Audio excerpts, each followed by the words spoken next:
సోనం రాసిన రక్త చరిత్రలో ఎన్నో ట్విస్టులు కనబడుతున్నాయి. హనీమూన్ని హర్రర్గా మార్చేసింది ఈ కిల్లర్ వైఫ్. శోభనానికి ముందే భర్త రఘువంశిని లేపేలా స్కెచ్ వేసింది. మే 11న రఘువంశి సోనం వివాహం జరిగింది. కావాలనే శోభన తంతుని వాయిదా వేసింది సోనం. మేఘాలయలో హనీమూన్ జరుపుకుందామని రఘువంశిని బలవంతంగా ఒప్పించింది సోనం. ఇదే విషయాన్ని ప్రియుడు రాజ్ కుష్వా కూడా అటువైపు చెప్పింది. రఘు తనకు క్లోజ్ కావాలని చూస్తున్నాడంటూ అంతకుముందే చంపేయాలని తొందర పెట్టింది సోనం. ఇదంతా కూడా పెద్ద ప్లాన్, పెద్ద స్కెచ్ వేసింది. నిజంగా ప్లాన్ ప్రకారమే సుపారీ గ్యాంగ్కు కిల్లింగ్ కాంట్రాక్ట్ అప్పగించింది. డౌట్ రాకుండా ఉండేందుకు రాజ్ను ఇండోర్లోనే ఉంచాలని చెప్పింది సోనం. ఫోన్ ద్వారానే మర్డర్ ప్లాన్ అమలు చేసేలా రాజ్ ఇవన్నీ కూడా ఇండోర్ నుంచే మొత్తం నడిపించాడు. సోనం ఇక మేఘాలయకు వెళ్ళిన తర్వాత మొత్తం మర్డర్ ప్లాన్ని ఎగ్జిక్యూట్ చేసింది. సరిగ్గా 21 తారీఖు నాడు మేఘాలయ చేరుకున్నారు. మేఘాలయ చేరుకోగానే ఇక సోనం తన పథకాన్ని వ్యూహరచనని పూర్తిగా పథకం ప్రకారం అమలు చేసే పనిలో ఇక అన్ని విధాలుగా బుర్రను ఉపయోగించింది. కంప్లీట్గా ఒక మాస్టర్ మైండ్గా తయారైంది. తాను వేసుకున్న పథకం ప్రకారమే రఘువంశిని హత్య చేయించి చాలా కూల్గా, మళ్ళీ ఏమీ తెలియనట్టుగా అమాయకురాలుగా ఉత్తరప్రదేశ్లోని ఘాజీపూర్కు చేరుకొని దాబా ఓనర్తో నా భర్తను చంపేశారు, నన్ను మీరు కాపాడాలి, మీ ఫోన్ కాస్త ఇస్తారా, మీ ఫోన్ ఇస్తే మా ఇంట్లో వాళ్ళకి ఫోన్ చేసుకొని నా బాధ ఏంటో చెప్పుకుంటాననగానే పాపం ఆ దాబా ఓనర్ నిజమే అనుకొని ఆమెకు ఫోన్ ఇచ్చాడు. సరిగ్గా ఇక్కడే ఆ ఫోన్ కాలే సోనంను పట్టించింది. సోనం బ్రదర్కు ఫోన్ చేసింది. తాను ఘాజీపూర్లో ఉన్నట్టుగా చెప్పింది. వెంటనే పోలీసులు అప్రమత్తమయ్యారు.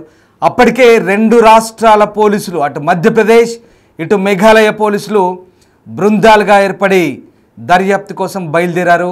మేఘాలయ పోలీసులు అయితే పడని కష్టం లేదు. నిజంగా అసలు ఆ లోయ ప్రాంతాల్లో, ఆ కొండల్లో, ఆ జలపాతాల్లో 7 రోజులుగా ఎంతటి సెర్చ్ ఆపరేషన్ నిర్వహించారు. కఠినమైన సెర్చ్ ఆపరేషన్, డ్రోన్లను ప్రయోగించారు.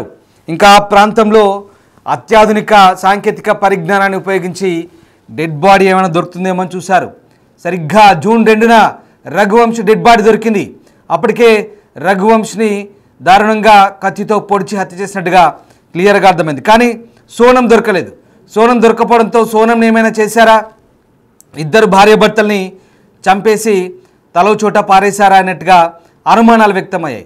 ఇక ఆ సెర్చింగ్ ఆపరేషన్ కొనసాగుతుండగానే హఠాత్తుగా సోనం ఘాజీపూర్లో ప్రత్యక్షమై తన భర్తను చంపారంటూ చెప్పే ప్రయత్నం చేసింది. కానీ పోలీసులు తమదైన స్టైల్లో విచారించగానే అసలు రంగు బయటపడింది. సోనం చెప్పిన అంశాలు చూసి పోలీసులకు మైండ్ బ్లాక్ అయింది. నిజంగానే సోనం చేసిన స్కెచ్ ఎంత పెద్దదో పోలీసులకు అప్పుడు అర్థమైంది. సోనం చెప్పిన వివరాల బట్టి మధ్యప్రదేశ్లో 2 అలాగే అటు యూపీలో మరొకరిని అదుపులోకి తీసుకుంటే ఆ 3 సుపారీ కిల్లర్స్ చెప్పిన వివరాలు కూడా నిజంగా పోలీసుల్ని నివ్వెరపరిచాయి. ఈ మొత్తం వ్యవహారానికి కథ, స్క్రీన్పై దర్శకత్వం సోనమే అని తేలింది. పూర్తిగా వాళ్ళకి డబ్బులిచ్చి కిరాయి హంతకులుగా మార్చి వాళ్ళతో హత్య చేయించేందుకు సోనం ప్రణాళికలు రచించినట్టుగా మొత్తం అర్థమైంది. ఇక సోనం అదృశ్యమవడం, అక్కడ ఆ కేసు మరింత ఉత్కంఠగా మారిన నేపథ్యంలో మేఘాలయ పోలీసులు పూర్తిస్థాయిలో దీనికి దర్యాప్తునైతే ప్రారంభించిన పరిస్థితిలో అక్కడ తొలుత ఆ గైడ్ని విచారించారు.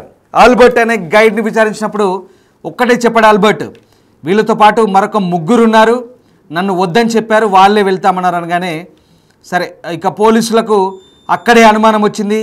ఆల్బర్ట్ చెప్పిన వివరాల ప్రకారం పోలీసులు కూపీలాగే ప్రయత్నం చేశారు. సరిగ్గా రఘువంశ్ డెడ్ బాడీ మాత్రం దొరికింది. కానీ ఇక్కడ సోనం గల్లంత అవడంతో సోనం ఆచూకీ గురించి ఆరా తీస్తున్న క్రమంలో అసలు విషయం బయటపడింది ఘాజీపూర్లో. ఇక్కడ 3 రాష్ట్రాలు ఈ కేసులో ఇన్వాల్వ్ అయ్యాయి. కానీ అసలు విషయం ఏంటంటే శోభనం జరగడం ఇక్కడ సోనంకి ఇష్టం లేదు. పెళ్ళైన తర్వాత సరిగ్గా 5 రోజుల్లోనే మర్డర్ ప్లాన్ చేసింది. ఎప్పుడైతే రఘువంశ్ దగ్గర అవ్వడానికి ప్లాన్ చేస్తున్నాడు సోనంకి. అక్కడే సోనంకి మండింది. అతనితో శోభన చేసుకోవడం ఇష్టం లేదు, అసలు పెళ్ళే ఇష్టం లేదు. పెళ్ళికి ముందే కుష్వా గారితో రిలేషన్లో ఉంది సోనం. పెళ్ళి ఇష్టం లేదు, కానీ పేరెంట్స్కి చెప్పలేదు. ఇక్కడే తప్పు చేసింది. బహుశా చెప్పినా పేరెంట్స్ ఏమైనా దాచిపెట్టారా, మరి వాళ్ళు తప్పు చేశారా, ఇది కూడా ఇంకా విచారణలో తేలాల్సింది.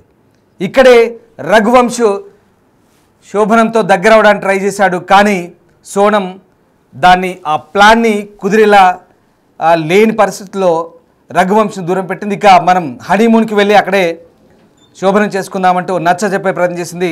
అక్కడి నుంచి నేరుగా హనీమూన్ ప్లాన్ చేశారు. ఆ రకంగా మే 11న మ్యారేజ్ అయింది. మే 20న మేఘాలయ వెళ్ళారు. మే 23న హత్య గావించబడ్డాడు. చాలా కన్విన్స్ చేసే ప్రయత్నం చేసినట్టుగా బహుశా మనకు అర్థమవుతుంది. రఘువంశ్ సోనంకి దగ్గరైన పాపం ఎంతో ఇష్టపడి పెళ్లి చేసుకున్నాడు. ఇరు కుటుంబాలు బాగానే ఉన్నాయి. పెళ్ళైన తర్వాత కూడా బాగా నటించింది ఈ నటిమని. ఎస్, ఒక ఆడపిల్ల, ఒక అమ్మాయి బరి తెగిస్తే ఆమెకు క్రిమినల్ థాట్స్ వస్తే ఏ రకంగా ఉంటుందో, నేరపూరిత ఆలోచనలు వస్తే ఏ రకంగా ఉంటుందో సోనం స్టోరీ ఇప్పుడు దేశవ్యాప్తంగా కళ్ళకు కట్టినట్టుగా ప్రతి ఒక్కరికి అర్థమవుతుంది. రఘువంశం దగ్గర లేదు, మనం హనీమూన్కి వెళ్దాం, అక్కడే సరదాగా ఎంజాయ్ చేద్దామంటూ మెల్లగా ప్లాన్ అంతా కూడా, స్కెచ్ అంతా కూడా ఈశాన్య రాష్ట్రాల వైపు మళ్ళించింది. అక్కడో ఇక్కడో కాదు, మళ్ళీ కాశ్మీర్ వెళ్దాం అనుకున్నారు, కానీ టెర్రర్ అటాక్ తర్వాత కాశ్మీర్లో పరిస్థితులు బాగాలేవు. మేఘాలయకు వెళ్దాం అనుకున్నారు. పనిలో పనిగా డౌట్ రాకుండా దోచుకుని చంపారని చెప్పడానికి 10 లక్షల విలువైనటువంటి డైమండ్ రింగ్, బ్రాస్లెట్స్, అలాగే చైన్స్ ఇవన్నీ కూడా వేయించుకుంది. అప్పటికే రఘువంశ్ తల్లికి డౌట్ వచ్చింది. ఎందుకు ఇవన్నీ వేసుకెళ్తున్నావు అంటే, లేదు సోనం వేసుకొని రమ్మందంటే, భార్య కోరిక కాదనలేక వేసుకొని వెళ్తున్నానంటే తల్లి కూడా అడ్డు చెప్పలేకపోయింది. ఈ నేపథ్యంలోనే ఆ 10 లక్షల విలువైన ఆభరణాలను కూడా ఈ దుండగులు అక్కడే దోచుకున్నారు. ఈ మొత్తం వ్యవహారాన్ని కూడా ఫోన్ ద్వారానే మర్డర్ ప్లాన్ చేసింది సోనం. మొత్తం మాస్టర్ మైండ్ తనే. మొత్తం వివరాలు అక్కడికి వెళ్ళిన తర్వాత లొకేషన్ షేర్ చేయడం మొదలుపెట్టి కంప్లీట్ ప్లాన్ అంతా కూడా ఫోన్లో రాజ్కు ఎప్పటికప్పుడు అప్డేట్ చేసినట్టుగా అర్థమైంది. ఈ మొత్తం వ్యవహారంలో పోలీసులకు అనేక విస్తుగొల్పే అంశాలైతే బయటపడ్డట్టుగా మనకు కనబడుతోంది. ఇక సోనంని ప్రస్తుతం బీహార్ నుంచి బీహార్ పోలీస్ స్టేషన్లో ఉంచారు. అక్కడి నుంచి ఒకసారి ఆ దృశ్యాలు చూడండి. బీహార్ పోలీస్ స్టేషన్లో సోనం ఏ రకంగా పోలీసుల చూడండి, మొహానికి ముసుగు కప్పుకొని ఒక నేరస్తురాలుగా వెళ్తోంది. చక్కగా కాపురం చేసుకోవాల్సిన సోనం భర్తతో ఇప్పుడు ఒక నేరస్తురాలుగా మారి దేశం దృష్టిలో ఇప్పుడు ఆమె ఒక పెద్ద criminal. Of course she's a murderer. తాను ఒక కిరాయి హంతకులతో కట్టుకున్న భర్తని బ్రూటల్గా మర్డర్ చేయించి ఇవాళ పోలీసుల ముందు కాదు, దేశం ముందు తల దించుకొని నల్లటి గుడ్డ వస్త్రం కప్పుకొని ఒక మూల కూర్చుని చూడండి సోనం ఎలా కూర్చుందో. ఆ రకమైనటువంటి నేరపూరిత ఆలోచనలు వస్తే ఏ రకంగా ఉంటుందో ఒకసారి సోనం వ్యవహార శైలి, ఈ మొత్తం స్టోరీ చూస్తే మనకు అర్థమవుతుంది. ఇక్కడ ఈ మొత్తం కుట్రలో సోనం, రాజ్ కుష్వా పాత్రలు సమాజాన్ని విస్మయానికి గురి చేస్తున్నాయి. తొలుత తాను అమాయకురాలని, ఎవరో తనను కిడ్నాప్ చేశారని సోనం బుకాయించిన పోలీసుల దర్యాప్తులో నిజాలు బయటకు రావడంతో ఆమె తన నేరాన్నైతే అంగీకరించింది. ఇండోర్కు చెందిన ట్రాన్స్పోర్ట్ వ్యాపారి రాజా రఘువంశ్ సోనం పెళ్ళి మే 11 జరిగింది. ఆనందకర వాతావరణంలో ఈ పెళ్లి జరిగింది. ఈ ఆనందం ఎంతో కాలం నిలవలేదు. పెళ్ళైన 5వ రోజే అంటే మే 16ని సోనం తన ప్రేమికుడు రాజ్ కుష్వాతో కలిసి తన భర్త హత్యకు పక్కా స్కెచ్ వేసింది. రాజాను చంపేద్దాం, కిడ్నాప్ నాటకం ఆడదాం, అప్పటికి నేను విధవగా మారుతాను, నాన్న కూడా మన పెళ్లికి అంగీకరిస్తారంటూ తన ప్రియుడి రాజ్తో చెప్పినట్టుగా దర్యాప్తులో వెల్లడింది. ఈ దారుణమైన ప్రణాళికలో భాగంగా భర్తను హత్య చేయడానికి ఉపయోగించిన కత్తి గువాహటిలోని ఆన్లైన్ ద్వారా తెప్పించారు. సంఘటనకు ముందు నిందితులు సోనం సంబంధించినటువంటి హోమ్ స్టేకు 1 కిలోమీటర్ దూరంలో ఒక హోటల్లో ఉన్నారు. వారికి లొకేషన్ పంపించింది కూడా సోనమే. 23న ఫోటోషూట్ నేపథ్యంతో సోనం రాజాను ఒంటరిగా ఉన్న కొండ ప్రాంతాన్ని తీసుకెళ్ళింది. అదను చూసి చంపేయండి అంటూ ఆమె అరవడంతో అక్కడే ఉన్న 3 యువకులు కూడా రఘువంశిని అత్యంత కిరాతకంగా హత్య చేశారు. తర్వాత నిందితుడు విశాల్ చౌహాన్ రాజా తలపై కత్తితో గాయపరిచాడు. ఇది ఇప్పుడు అటాప్సీ రిపోర్ట్లో ఇదే కనబడుతుంది. మరో నిందితుడు ఆకాష్ రాజ్పుత్ దూరం నుంచి బైక్ మీద ఉండే పరిస్థితిని గమనిస్తున్నాడు. మొదట నిందితులు ఆ పని చేయడానికి ఒప్పుకోలేదు, కానీ సోనం వారికి 20 లక్షలు ఇస్తానని ఆశ చూపడంతో అంగీకరించారు. ఈ వివరాలు పోలీసుల విచారణలో బయటపడంతో అందరూ దిగ్భ్రాంతికి గురయ్యారు. హత్య తర్వాత సోనం పలాయనం చిత్తగించింది. అక్కడి నుంచి రైలు ఎక్కి వారణాసి మీదుగా గాజీపూర్ పారిపోయింది. తన ఆచూకీ తెలియకుండా ఉండేందుకు దారి మధ్యలో మొబైల్ ఫోన్లను కూడా ధ్వంసం చేసినట్టు చెప్తున్నారు పోలీసులు. ఇక సీసీటీవీ ఫుటేజ్ కూడా బయటపడింది. ఆమె నిందితులతో మాట్లాడిన దృశ్యాలు కూడా ఉండడంతో పోలీసులకు కీలక ఆధారం లభించిన తర్వాత కాల్ డేటా, కాల్ ట్రేసింగ్ ఆధారంగా కుష్వాతో మాట్లాడినట్టుగా తెలిసింది. అతని లొకేషన్ ట్రేస్ అవుట్ చేసి పోలీసులు వెంటనే అరెస్ట్ చేశారు. ఇక ఈ మొత్తం విస్మయం కలిగించే అంశం ఏంటంటే హత్య కుట్ర పడిన రాజ్ కుష్వానే రాజ్య అంత్యక్రియలో స్వయంగా పాల్గొని ఆ తతంగం నడిపించాడు. మృతుడి మామ దేవిసింగ్ను కూడా ఓదారుస్తూ ఉన్నాడు. ఆ వీడియోలో మనకు కనిపించింది, చాలా క్లియర్గా కనిపించింది. ఇక్కడ పోలీసుల విచారణలో అనేక అంశాలు బయటపడ్డాయి, విస్తుపు గొల్పే విషయాలు బయటపడ్డాయి. ఎప్పుడైతే పోలీసులకు ఆమె డాటా కాల్, ఆమె కాల్ సంబంధించిన డేటా అలాగే సీసీటీవీ ఫుటేజ్ బయటపడిందో ఎస్ గేమ్ క్లోజ్. అప్పుడే కరెక్ట్ ఈ సోనం సంబంధించిన వ్యవహారం అంతా క్లోజ్ చేశారు పోలీసులు. సోనం కంప్లీట్గా ఈ మొత్తం వ్యవహారానికి కథా స్క్రీన్పై దర్శకత్వం వహించిన మాస్టర్ మైండ్గా పోలీసులు గుర్తించారు. ఇప్పుడు సోనం కటకటాలు లెక్కించాల్సిన పరిస్థితి ఆసన్నమవుతోంది. బీహార్ పట్నా నుంచి ఫ్లైట్లో మర్యాదగా మేఘాలయ తీసుకెళ్తున్నారు. అక్కడ సీన్ రీక్రియేట్ చేసి కంప్లీట్గా ఆ ఇన్వెస్టిగేషన్ అయిన తర్వాత సోనంని కటకటాల్లోకి నెట్టేయబడతారు. ఇది పరిస్థితి. ఒక యువతి అదుపు తప్పితే, దారి తప్పితే ఏ రకంగా ఉంటుందో, అది కూడా పెళ్ళైన తర్వాత భర్తని ఇంత బ్రూటల్గా మర్డర్ చేసి ఇంత కఠినంగా వ్యవహరించిన ఈ వ్యవహారంలో కంప్లీట్గా ఇక్కడ మనకు ఆ ప్రియుడితో కలిసి, ప్రియుడితో పెళ్ళైన వెంటనే కాంటాక్ట్లోకి వెళ్ళింది. ఎక్కడ ఆ రిలేషన్, వాడు ఎవడో కాదు, మళ్ళీ వాళ్ళ ఫాదరు పెట్టినటువంటి ఒక ప్లైవుడ్ షాప్లో వాడు పనిచేసే కార్మికుడు. ఈమె కంటే 5 ఏళ్ళు చిన్నోడు. కానీ అది ప్రేమ, పరిచయం కాస్త ప్రేమగా మారింది, అట్రాక్షన్గా మారింది, రిలేషన్గా మారింది. ఈ విషయాలన్నింటినీ దాచిపెట్టారు. పెళ్ళికి ముందే దాచిపెట్టి కంప్లీట్గా ఇక్కడ రఘువంశిని మోసం చేశారు. మోసం మాత్రమే అంటే సరిపోదు, రఘువంశి జీవితాన్ని నాశనం చేశారు. రఘువంశిని లేకుండా చేశారు, అమాయకుని చేసి రఘువంశి ప్రాణాలు తీసింది సోనం. ఈ రకంగా 3 జీవితాలు నాశనం అయ్యాయి. ఇప్పుడు కుష్వా, సోనం, రఘువంశి ఎలాగో లేకుండా పోయాడు. ఈ ఇద్దరు కటకటాలు లెక్కించాల్సిన పరిస్థితి వచ్చింది. మొత్తం మీద ఈ అంశం దేశవ్యాప్తంగా చర్చనీయాంశమైంది. మొత్తం వ్యవహారానికి కారణం ఇక్కడ ఒక్కసారి మనం చూస్తే అర్థమవుతుంది. ఈ కేసులో మరింత లోతైన దర్యాప్తు చేస్తున్న విషయాల్లో ప్రస్తుతానికి ఒక విషయం అయితే చాలా క్లియర్. ఇక్కడ సోనంకి ఒక విషయం అయితే చాలా క్లియర్, సోనంకి శోభనం ఇష్టం లేదు. అసలు ఇష్టం లేని పెళ్ళి, శోభనం దాకా ఎందుకు, పెళ్ళే ఇష్టం లేదు. తర్వాత శోభనానికి ఎలాగో పెళ్ళి తర్వాత ఆ తతంగం ఉంటుంది కాబట్టి ఇష్టం లేదు, సైడ్ చేద్దామనే ప్లాన్లో ఉంది. రాజ్ కుష్వాతో సంప్రదింపులు జరిపింది. అట్నుంచి శోభనాన్ని హనీమూన్కు షిఫ్ట్ చేసింది, అక్కడికి ఎక్స్టెండ్ చేసుకుంటూ అలా వెళ్ళింది. అక్కడే అసలు స్కెచ్ ఇంప్లిమెంట్ చేసింది. ఫోటోషూట్ పేరుతో ఆ లోయ కొండ ప్రాంతానికి ఎక్కి దూరంగా ఉండి వాడిని చంపేయండి, ఇంకా వాడిని తోసేయండి అంటూ అరిచింది. అక్కడే ఆ నిందితులు చంపేసి లోయలోకి తోసేశారు. అక్కడే ఆ మ్యాటర్ అంతా ఫినిష్ చేసింది. చాలా కూల్గా, ఏమీ తెలియనట్టుగా మళ్ళీ గాజీపూర్ వచ్చింది. ఒక విషయం గుర్తుపెట్టుకోండి, సమాజంలో మానవ సంబంధాలు, నేరపూరిత ఆలోచనలు ఏ రకమైనటువంటి పరిస్థితులకు దారితీస్తాయో ఈ సోనం స్టోరీ ఇప్పుడు దేశవ్యాప్తంగా చర్చనీయాంశంగా మారిన పరిస్థితి. ఈ మొత్తం వ్యవహారంలో సోనమే చాలా క్రియాశీలకంగా వ్యవహరించినట్టుగా మనకు అర్థమవుతుంది. సో ఒకసారి సోనం వ్యవహారాల శైలికి సంబంధించి మీ అభిప్రాయం ఏంటో పూర్తిగా తెలియజేసే ప్రయత్నం చేయండి. అండ్ మేము ఒక పోల్ కూడా పెట్టాం, భర్తను ఇంత ఘోరంగా చంపిన సోనంను ఏం చేయాలని ఒక పోల్ కూడా పెట్టాం.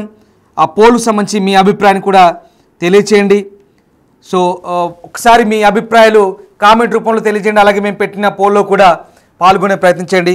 ఓవరాల్గా ఈ ఎపిసోడ్లో సమాజంలో మానవ సంబంధాలు ఏ రకంగా దెబ్బతింటున్నాయి, నమ్మక ద్రోహం, నమ్మక ద్రోహం చేసింది సోనం, కట్టుకున్న భర్తని హతమార్చింది, నేర స్వభావానికి లోనై నేర ప్రవృత్తికి పాల్పడ్డ పరిస్థితి కనబడుతోంది. మొత్తం మీద మధ్యప్రదేశ్ ఇండోర్ చెందిన రాజా రఘువంశ్ హత్య ఇప్పుడు సమాజంలో ఒక కొత్త చర్చకైతే దారితీసిన పరిస్థితి కనబడుతూ ఉంది. నేరపూరిత ఆలోచనలకి ఏ రకంగా ఈ వ్యవహారం మనకు కళ్ళకు కట్టినట్టుగా అర్థమవుతుంది. ఈ వ్యవహారం పూర్తిగా భారతదేశంలోనే ఒక కొత్త చర్చకైతే దారితీసింది. మీరు కూడా మీ అభిప్రాయాన్ని తెలియజేయండి కామెంట్ బాక్స్ రూపంలో. సోనం చేసిన పనికి సంబంధించి, సోనం చేసిన వ్యవహారానికి సంబంధించి మేము కూడా ఒక పోల్ పెట్టాం. సోనంకి ఎలాంటి శిక్ష వేస్తే బాగుంటుందని ఒక పోల్ పెట్టాం. ఆ పోల్లో కూడా మీ అభిప్రాయాన్ని తెలియజేసే ప్రయత్నం చేయండి. మొత్తం మీద సోనం వ్యవహార శైలికి సంబంధించే సోనం వ్యవహార శైలికి సంబంధించి ప్రస్తుతం దేశవ్యాప్తంగా ఆసక్తికర చర్చకైతే దారితీసిన పరిస్థితి కనబడుతోంది. ఈ నేపథ్యంలో భర్తను ఇంత ఘోరంగా చంపిన సోనంను ఏం చేయాలి? ఉరి తీయాలా లేదా యావజ్జీవ శిక్ష విధించాలంటే ఇప్పటివరకు దాదాపుగా 85% మంది ఉరి తీయాలంటూ పోల్ పెట్టారు. అలాగే 15% మంది యావజ్జీవ శిక్ష విధించాలంటూ తమ అభిప్రాయాన్ని తెలియజేశారు. భర్తను ఇంత ఘోరంగా చంపిన సోనంను ఏం చేయాలని మేము పోల్ పెట్టినప్పుడు చాలామంది 80% మంది కూడా ఉరి తీయాలంటున్నారు. 15% మంది యావజ్జీవ శిక్ష విధించాలంటూ సోనం సంబంధించిన పోల్లో పాల్గొన్న పరిస్థితి కనబడుతోంది. మీరు కూడా మీ అభిప్రాయాన్ని కామెంట్ బాక్స్ రూపంలో తెలియజేయండి. ఒకసారి ఆ విజువల్స్ చూడండి. రాజ్ కుష్వా ఎలా ఉన్నాడు, రఘువంశ్ ఎలా ఉన్నాడు. Well settled family. Raghuvansh transport business చేస్తున్నాడు, చక్కగా సంపాదించుకుంటున్నాడు. ఇద్దరు ఫ్యామిలీలు కూడా మంచిగా మాట్లాడు. ఒకసారి ఆ విజువల్ చూడండి. ఇటు పక్క కట్టుకున్న భర్త, అటు పక్క ప్రియుడు. ఈ ప్రియుడి మోజులో పడి చూడండి. ఆ రాజ్ కుష్వా గారి ఫోటో చూడండి, ఈ భర్త ఫోటో చూడండి. పాపం అమాయకుడు రఘువంశ్ని కడతీర్చింది. ఈ రాజ్ కుష్వా గారితో పెళ్లికి ముందే మధ్యలో మేడం సోనం ఉంది చూడండి. మధ్యలో ఏ రకంగా నవ్వులు చిందిస్తుందో, చక్కగా సింధూరం పెట్టుకొని బొట్టు పెట్టుకొని పెళ్ళైన తర్వాత అలంకరించుకొని ఉంది. నవ్వుతూనే ఉంది, నవ్వుతూ కొంపలు ముంచింది. నవ్వుతూ రఘువంశ్ ఇంటిని, ఆ ఇంట్లో ఒక వ్యక్తిని లేకుండా చేసింది. రఘువంశ్ ఇంట్లో పుట్టెడు దుఃఖాన్ని నింపింది. రఘువంశ్ జీవితాన్ని నాశనం చేసింది. అమాయకుడు రఘువంశ్ వీళ్ళ కుట్రలకు బలయ్యాడు. ఎస్, నమ్మక ద్రోహం ఇది. నమ్మక ద్రోహంతో కట్టుకున్న భర్తని. ఎస్, నేను ఇంత ఆవేశంగా ఎందుకు చెప్తున్నానంటే ఈ మాటలన్నీ కూడా ఇప్పుడు దేశవ్యాప్తంగా ఈ అంశం చర్చనీయాంశంగా మారుతుంది. ఒక అమ్మాయి బరి తెగింపు వ్యవహారం ఏ రకంగా ఉంటుందో దేశవ్యాప్తంగా ఒకటి కాదు, రెండు కాదు, 2-3 రాష్ట్రాల పోలీసులు ఇన్వాల్వ్ అయ్యారు. ఒక రాష్ట్రానికి రాష్ట్రం మొత్తమే బదనామయ్యే పరిస్థితి వచ్చింది. మేఘాలయకి టూరిస్టులు పోతే చంపేస్తారట. ఇది ఒక గత 15 రోజులుగా జరుగుతున్న తంతు. హనీమూన్ కపుల్ పోతే చంపేశారంట. మేఘాలయకు పోద్రా బాబు అంటూ పెద్ద ప్రచారం. మేఘాలయ ముఖ్యమంత్రి తల పట్టుకుంటున్నాడు. అయ్యా, మా రాష్ట్రంలో అలా లేదు, చాలా సేఫ్గా ఉంది. అక్కడెక్కడో మధ్యప్రదేశ్ నుంచి, మధ్య భారత్ నుంచి వచ్చినటువంటి ఆ నేరస్తురాలు అతన్ని చంపే ఉద్దేశంతో ఇక్కడికి వచ్చి కుట్రలు చేసింది, మాకేం సంబంధం లేదంటూ ట్వీట్ చేశాడు. ఒక మర్డర్ గురించి ఒక రాష్ట్ర ముఖ్యమంత్రి ట్వీట్ చేశారు. ఎస్, ఇది నిజమే. జాతీయ మీడియాలో మొత్తం ఇదే కథనాలు వస్తున్నాయి. ఒక్కొక్క అంశం బయటపడుతుంటే అసలు సోనం చేసిన కుట్రలు అన్నీ ఇన్ని కావయ్యా అన్నట్టుంది పరిస్థితి. ఒక రాష్ట్ర ముఖ్యమంత్రి స్పందించాడు. దర్జాగా మా మేఘాలయకు రండి, టూరిజాన్ని ఎంజాయ్ చేయండి, మా పర్యాటకాన్ని ఎంజాయ్ చేయండి, మమ్మల్ని బదనాం చేయకండి అని చెప్తున్న పరిస్థితి. అంతే జరుగుతుంది. అదే ఇక్కడ Bihar police, UP police, Meghalaya police, Madhya Pradesh police చూడండి. ఒక్క అమ్మాయి ఎంతమందిని ఆగం చేస్తుందో. ఈ రకంగా ఉంది పరిస్థితి. అమ్మాయి ఆలోచనలు పక్కదారి పడితే ఏ రకంగా ఉంటుందో మనకి కథ కళ్ళకు కట్టినట్టుగా అర్థమవుతుంది. ఏదేమైనా సోనం వ్యవహారంలో అనేక ట్విస్టులు బయటపడుతున్నాయి. లోతైన దర్యాప్తులో మరిన్ని అంశాలు వెల్లడే అవకాశం కనిపిస్తోంది.